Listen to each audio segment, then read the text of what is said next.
Maayong adlaw everyone, Mitch Escabal po ulit. Welcome back po sa aking channel. So today guys ay pag-usapan na naman natin ulit itong si HiFami app.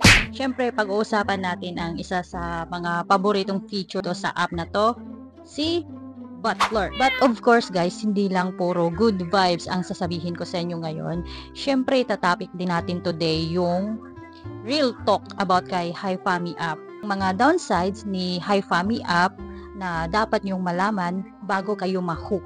So ready na kayo? Tara, simulan na natin. Ngayon, unahin muna natin ang bida sa garden mo, si Butler. Yes, virtual cat siya pero di siya basta-bastang pusa lang na walang silbi.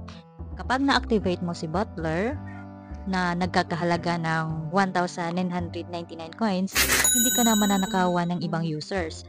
Meaning, kahit natutulog ka, nasa work ka, o nasa galaan ka, secured ang crops mo. Wow! At hindi lang yan, dahil siya na rin ang nag-harvest habang offline ka. Literal na may tagabantay at tagalinis ka sa garden mo. So kung busy ka or casual player ka lang, super worth it itong si Butler. Isipin mo ka, less stress and more chill gameplay. Kung wala ka pang enough coins, pwede ka namang mag-recharge para ma-activate agad itong si Butler. For as low as 175 pesos, pwede ka na makabili ng 2,100 coins plus may mga freebies pa para hindi ka na parating victim ng mga magnanakaw na itik. Ano ba yung itik? Ewan ko guys, basta itik ang tawag nila kapag ganito na mga users. At bago tayo magpatuloy, kung hindi nyo pa napanood ang previous video ko, ay panoorin nyo na po muna para mag-gets nyo kung ano at paano kumita sa app na to. Pero syempre, hindi naman perfect ang HiFami. Habang tumataas ang level mo, pahaba rin ng pahaba ang oras ng early production. At di lang yan dahil palaki din ng palaki ang gold na kailangan. Ibig sabihin, mas matagal bago ka makapag-claim ng gold na at mas matagal bago ka makapag-upgrade. Kagaya nitong akin, nasa level 50 na at ang kailangan na gold para makapag-upgrade is 20 million golds. At ang time na hihintayin ko para makapag-claim is nasa 14 minutes pa yata.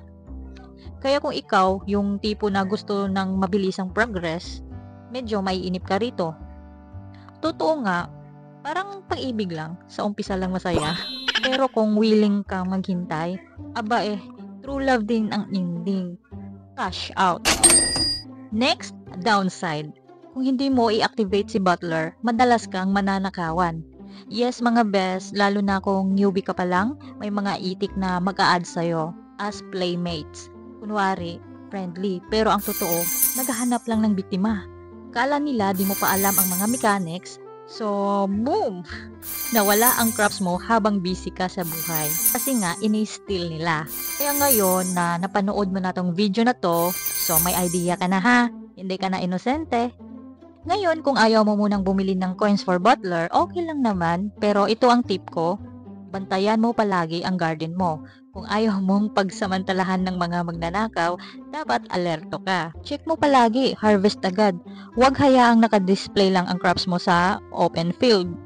Kasi once na nakita ng mga gutom na user, wala na, ubos na ang hinihintay mo.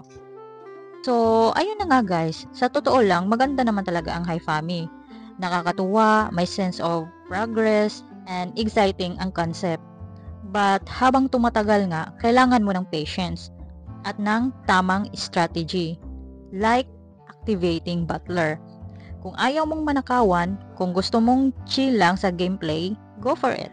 Pero kami guys, kami na mga friends ko, kahit bumabagal na yung earnings namin dito, kasi nga, mataas na yung mga level namin, ay hindi pa rin kami umaalis. Kasi perfecto para sa amin, para panglibangan. Lalo na nitong Snake and Ladder, sobrang nag-i-enjoy po talaga kami dito. Nagkakaroon pa kami ng bond lalo. Hindi ko po kayo may invite sa family namin guys, kasi level 3 pa lang kami at hindi pa kami official. Mas maganda kung sa official family kayo sasali para magkaroon din kayo ng additional earnings.